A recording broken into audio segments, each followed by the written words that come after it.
My name is Nurul Izza. So, I'm going to explain about coercion. First is the definitions of coercion.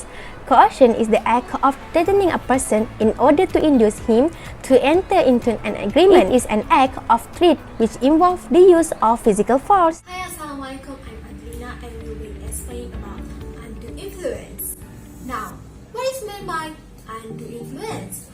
Undue influence is the act of convincing another person's free will by taking advantage of position of the weaker party. In a simple words, it is an act of influencing the will of the other party. The provisions under Contract Act 1950. Under Section 15, it stated that coercion is the committing or threatening to commit any act forbidden by the Penal Code or the unlawful detaining or threatening to detain any property to the prejudice of any persons whatever with the intentions of causing any person to enter into an agreement.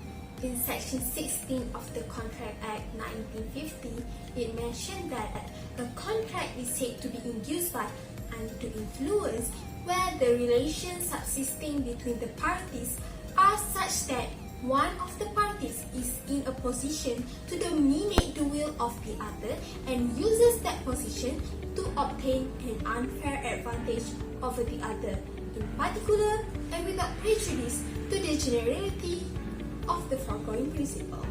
People who commit coercion usually use psychological pressure or physical force. In undue influence, the wrongdoer usually use mental pressure or moral force towards other person. The purpose of coercion is to compel a person in a such way that he enters into a contract with the other party. The purpose of undue influence is to take an unfair advantage of the other's position.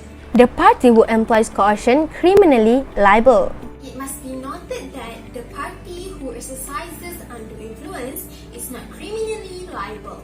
The relationship between the parties in coercion. In coercion, the parties need not to be in any relationship with each other. Act of undue influence must be done only when the parties to the contract are in a relationship. For example, between the teacher and a student, or a doctor with a patient, or it can be a lawyer with his client. Now, we move to the examples of coercion. The first example is A threatens B to marry him or else he will kill her whole family. In this situation, the consent of B is not free because it is influenced by coercion. Maria, if you refuse to marry me, I will kill all of your family members. Tom and Lex, please don't do that. Fine, I'll marry you, I'll be your wife. The second example is A threatens B to sell his house to A, otherwise he will be killed. Sarah, you better sell your house to me or otherwise I'll kill you. Daniel, I'm begging to you. Please don't do that. I will sell my house to you. Example of undue influence is when a teacher forces his student to sell his brand new watch at a very nominal price in order to get good grades in the examination. In this situation, the consent of the student is affected by undue influence. Oh, is that the brand new watch from Tech Hoya? Yes, teacher. My dad bought this watch for me. Would you like to sell it to me in about 100 ringgit? Sorry, teacher. I don't think it's not worth for me, teacher. Sorry, excuse me? What did you just say?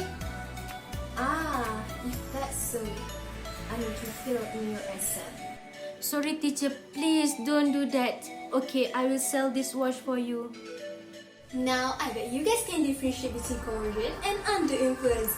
That's all from me. Until next time, thank you. So that is all from me. Thank you.